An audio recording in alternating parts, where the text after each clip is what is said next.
Now, not everything on the golf course is a tragedy. And I'll tell you about playing at the Mount Plymouth golf course, which is now shut down. But I was playing there a year and a half ago. And it was about 5:30 in the morning because they had allowed me to go off and walk the course by myself and then pay when I came back. And we had a little ritual of doing that. And I walked by, the clubhouse door was locked, and on the door there was a little sign that said, "Lost, silver dollar, reward." I didn't pay much attention, there was a phone number there. And I went out, started playing a good round of golf, and I got to the 6th car path. And the light just shined just kind of right on the car path. It looked like a bottle cap, a shiny bottle cap. And I walked over, and sure enough, it was a silver dollar. And I blew it, it was real dirty. And I said, "I bet you that's that silver dollar everybody's looking for." No way. I put it in my pocket, finished my round of golf, and I went back to the pro shop, and I didn't say nothing to anybody. I just wrote the telephone number down. When I got back home, I called that number. It seemed like an older gentleman. I said, "Yes, what is it?" I said, "Did you happen to lose a silver dollar?" And he says, "Yes." I said, "You left this telephone number. I think I found your silver dollar." And he said, "Well, sir, what's the date of that dollar?" I'm like, "What? What are you talking about? I found your silver dollar and you're going to, He said, "No." He said, 3 other people have already called looking for a reward for a silver dollar. I want to make sure it's mine." So I said, "Well, I can't really tell. It's all dirty and it's really got a lot of, looks like rust and stuff on it." He said, "Would you please clean it off and tell me the date?" And he said, "But please clean it with a toothbrush." I said, "With a toothbrush?" So I walked into the bathroom. I had the phone on my shoulder like this. And I had 2 toothbrushes, and I got one of my good ones and started moving it around. And 1921, silver dollar. Now, I said, "It's 1921. Silence on the other end. He said, "Sir, can I meet you today?" He said, I think that might be my coin." "Oh, yes, okay, that's fine." I said, "I've got to go to Tavares, Tavares." I said, "But I can meet you at about 5 o'clock.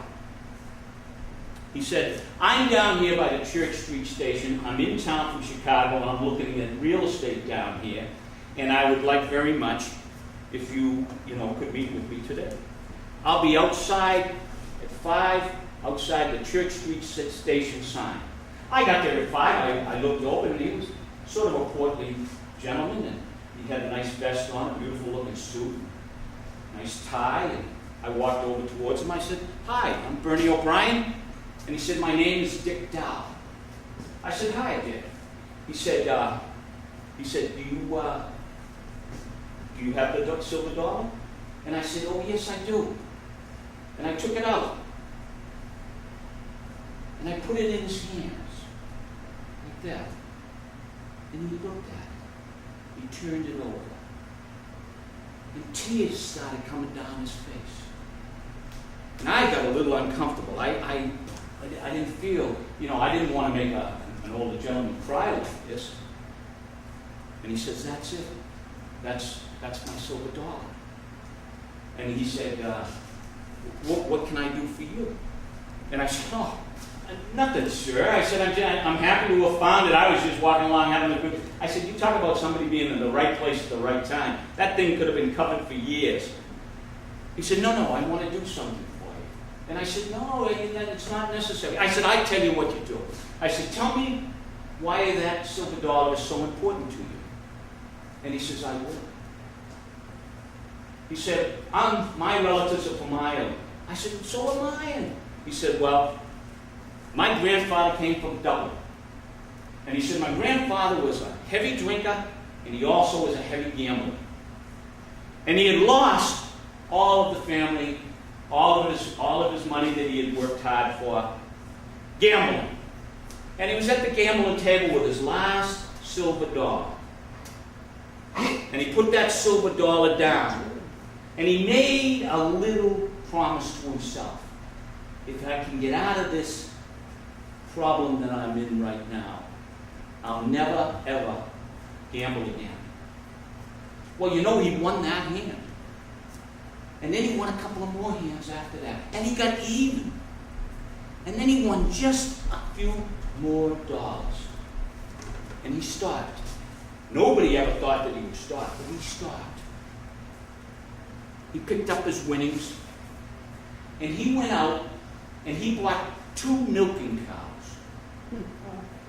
And these milking cows were the first of a herd of milking cows that became the Dow Milking Company of Ireland. Now, there wasn't too many in Dublin that had big ranches and big pastures for milking cows, but he did. And he made a lot of money doing it. And he always told my father, Dick Dow was telling me, he said he always told my father that the reason was because of this silver dollar. And he told my father, he said, when I die, I want you to come to the funeral. This will be in my watch pocket. I want you to take it out of my watch pocket. I want you to press it against my lips. And I want you to put it in your watch pocket. And he said, my grandfather passed on. My father went there, and he got the coin. My father said to me, when I die, I want you to come to the funeral. I want you to take it out of my watch pocket, place it on my lips, and then put it back into my watch pocket. He said, 15 years ago, my dad died. And he said, I've had that coin in my watch pocket for these years. And I said, that's fantastic. What a great story. I said, I'm so delighted that you told me this. And he said, now I want to know what I can do for you. And I said, you cannot do anything for me. I said, just the mere fact that you told me the history of what this was, I now know why you teared it up. And he said, no, that's not good enough, sir. He said, I want to know who you are, and I want to know your next of heirs. And he said, I want you to write it down on a piece of paper for me. So I said, no, that's not necessary. He said, now listen to me. You knew you had me over a barrel.